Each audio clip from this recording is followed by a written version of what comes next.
చంపేసిందమ్మా.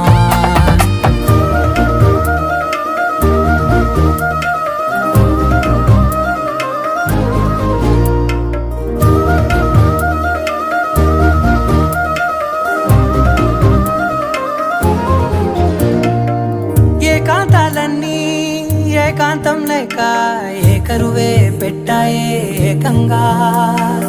సంతోషాలన్నీ సెలవన్నది లేక మనతోనే కొలువయ్యే మొత్తంగా. స్వాగతాలు లేని ఒంట్లో ఉండలేక విరహం కనుమరుగయ్యే మనతో వేగలేక. కష్టం నష్టం అనే సొంత వాడు రాక